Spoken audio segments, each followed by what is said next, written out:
Ça fait 100 jours aujourd'hui que j'ai arrêté de manger de la viande. Un petit pas de plus me menant au stéréotype de la meuf féministe, bi, aux cheveux colorés et maintenant végétarienne. Mais en vrai, je me sens bien dans cette description donc ça va. Je me suis dit que ça serait chouette de vous partager un peu tout ça, ce que je ressens, comment je m'en sors et ce sera super personnel, du coup ce sera mon expérience et je peux absolument pas parler au nom de tous les végétariens du monde. Et puis l'idée c'est pas non plus d'être hyper moralisatrice ou de vous convaincre d'arrêter la viande à votre tour, hein. Pas du tout, faites ce que vous voulez. Mais c'est vrai que du coup ça vous interloque toujours en bien ou en mal quand j'en parle sur les réseaux, donc je me dis que ça pouvait être intéressant d'en parler un petit peu plus en vidéo. Donc déjà commençons par le commencement. Pourquoi? Parce qu'en vrai il peut y avoir des tas de raisons qui poussent à arrêter la viande et moi c'est bien simple, j'aime les animaux. Ok, tout le monde aime les animaux, sauf les psychopathes, on est d'accord? Mais moi j'aime vraiment beaucoup les animaux. C'est-à-dire que je vais chialer devant un documentaire, je vais chialer quand je croise une biquette, je vais chialer quand j'ai une interaction avec une vache, bref. Et je pense que j'ai toujours su au fond de moi que j'allais arrêter la viande un jour, mais en fait je crois que j'avais besoin d'un déclencheur. Parce que je m'étais déjà fait la réflexion que c'est dur pour moi de manger un animal que j'aurais câliné si je l'avais croisé en vie, mais bon quand même, le jambon cru c'est pas mal, le petit poulet rôti du marché c'est pas mal aussi. Et le déclencheur ça a été un jour du mois d'août, le 27 pour être exact, où j'étais en train de conduire de nuit sur une petite route du Jura trop sympa, et là je croise un blaireau mort. Et en fait j'ai été tétanisée sur le volant et je me suis mise à chialer, et ça pour tout le reste du trajet. J'avais envie de faire demi-tour, mais en même temps, pourquoi faire puisque je pouvais rien faire pour ce blaireau, il était déjà mort. Et là j'ai eu plein de réflexions qui se sont faites dans ma tête parce que si ça avait été moi qui l'avais percuté ce blaireau, je me serais évidemment arrêtée, mais là c'est quelqu'un d'autre qui l'a percuté et la personne n'a pas pris la peine de s'arrêter au moins pour le mettre sur le bas-côté. Et c'est peut-être une vision de bisounours et je demande absolument pas à ce qu'on me comprenne absolument, mais pour moi c'est juste inimaginable de juste tracer ta route sans réagir à la vie que tu venais d'ôter. Quand t'es sur l'autoroute, je veux bien, mais là t'es en pleine campagne, de nuit, bon. Et en fait je me suis dit, si tu percutes un humain, à part si t'es un énorme fils de p***, tu t'arrêtes. Et je voyais ça comme une inégalité totale. C'est-à-dire qu'on va s'arrêter pour un humain qu'on percute, mais par contre le chevreuil, il en vaut pas la peine. Il a moins de valeur. Et du coup je me disais tout ça, ça tourbillonnait dans ma tête, c'était pas moi qui l'avais tué ce blaireau, mais j'étais inconsolable, vraiment j'arrivais pas à arrêter de pleurer en fait. Je m'imaginais cette petite famille blaireau qui allait plus avoir de maman, bref ça peut paraître vraiment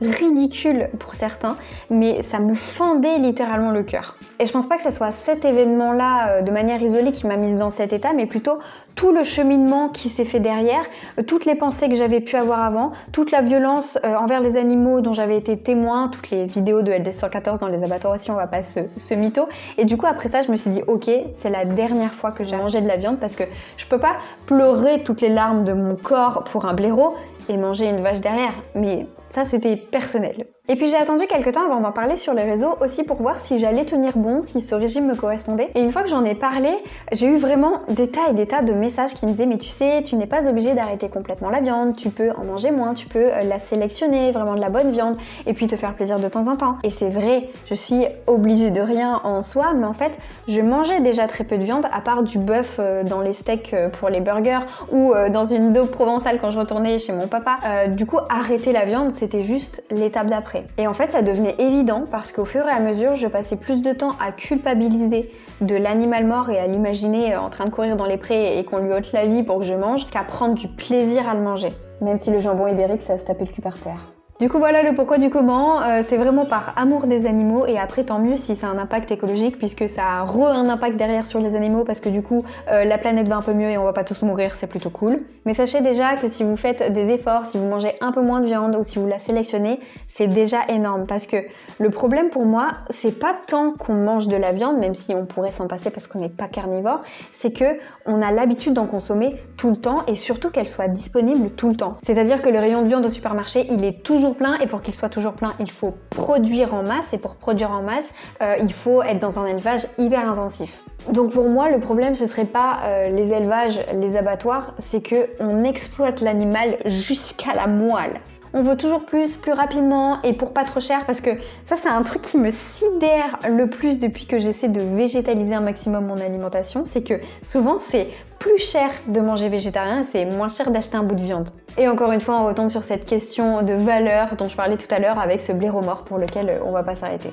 C'est que forcément si ton bout de viande vaut que dalle, l'éleveur lui, il a intérêt à en produire en masse pour à peine vivre le pauvre. Et on tombe dans l'élevage intensif. Si on était tous habitués à manger de la viande une fois par semaine pour le prix qu'on débourse pour manger de la viande tous les jours, on aurait un peu plus le sens de la valeur de la vie qu'on a ôté pour pouvoir manger, et l'éleveur, lui, il serait pas obligé de surproduire pour vivre. Mais je suis pas en train de dire que tout le monde doit être végétarien pour sauver tous les animaux de la planète, hein, mais je ne trouve pas ça normal que ton filet de poulet soit à 2 €. On parle d'une vie quand même. Et en vrai, je ne sais pas comment les bêtes pourraient vivre dans la nature parce qu'elles ont été tellement déshabituées à la vie sauvage, donc en vrai, moi, si j'arrête la viande parce que ça me rend triste, je lyncherai jamais personne qui ne fait pas de même. Mais par contre, qu'on ait conscience de ce qu'on mange, de ce que ça implique et l'impact qu'on a. Parce que vous vous doutez bien qu'avec une viande si peu chère, il y a forcément des sacrifices de fait, non seulement pour le bien-être animal, mais aussi pour la qualité, parce que pour surproduire, il faut les booster à mort et on leur injecte plein de merde dans le corps qu'on mange après nous-mêmes.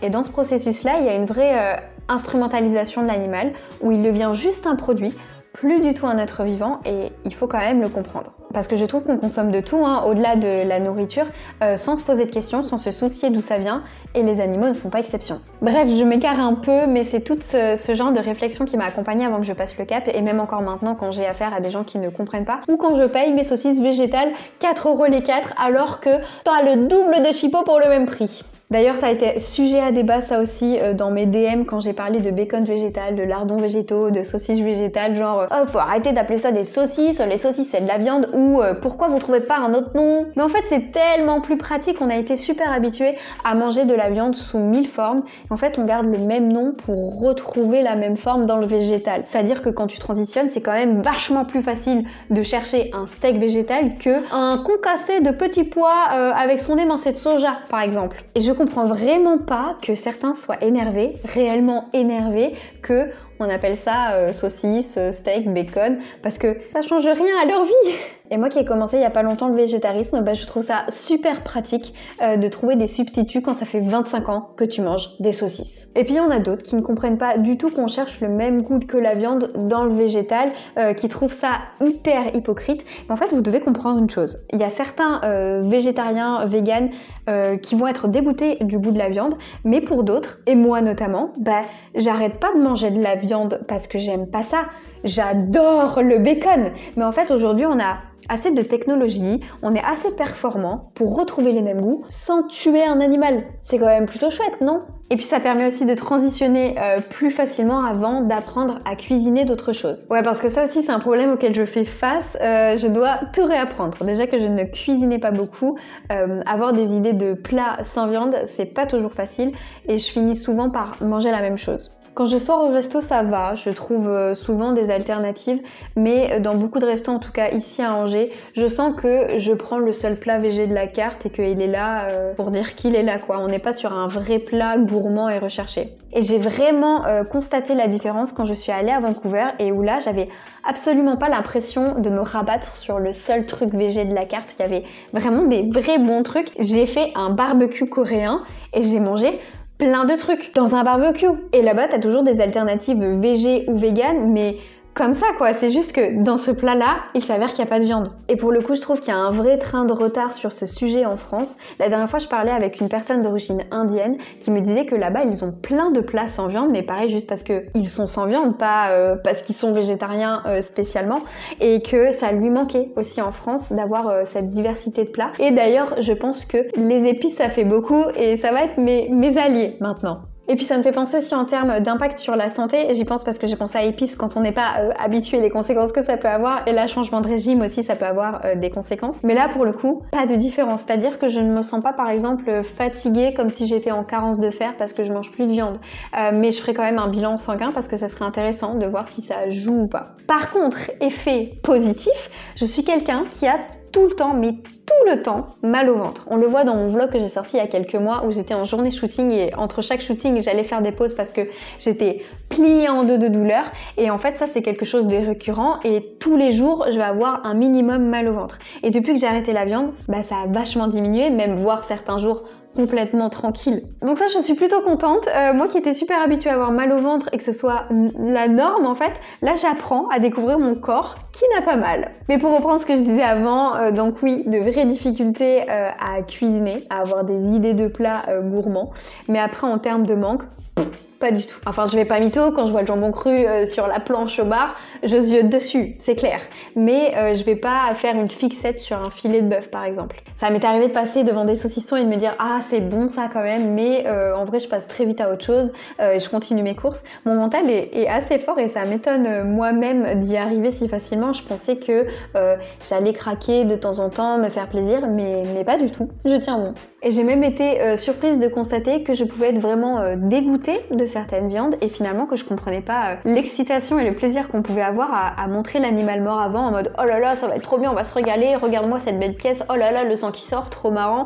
Et en fait, je le vois plus comme le repas que ça va être, mais le cadavre. Alors attention, je comprends qu'on adore se faire une très bonne viande et tout, mais je trouve qu'on devrait avoir un petit peu plus de respect face à elle et de se rendre compte de ce que c'était avant. Et peut-être aussi qu'on a complètement déshumanisé l'action de tuer et de manger un animal aussi pour se préserver en fait, parce que moi aussi avant j'étais complètement déconnectée au final de ce que je mangeais, mais quand j'ai commencé ce cheminement et à faire des recherches, bah, ce que tu trouves c'est une sacrée claque et je pense que c'est plus facile pour certains de fermer les yeux, de se voiler la face, parce que s'ils enlevaient leurs œillères, ce serait hyper violent dans leur esprit. Donc voilà, je me nourris de tout un tas de réflexions du genre, je suis en train de tout re-questionner et pas que forcément par rapport à ma manière de manger parce que le bien-être animal il implique plein de domaines malheureusement, hein, pas que la nourriture. Donc je suis sur ce chemin là où j'ai envie de m'impliquer,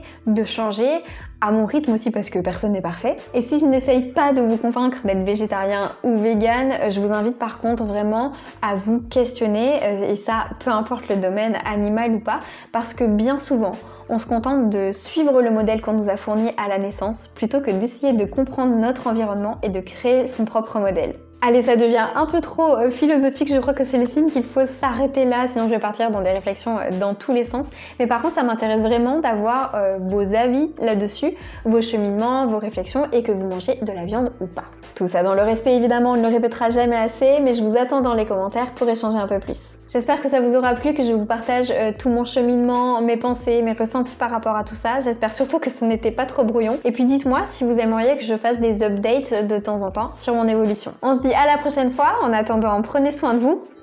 Bisous.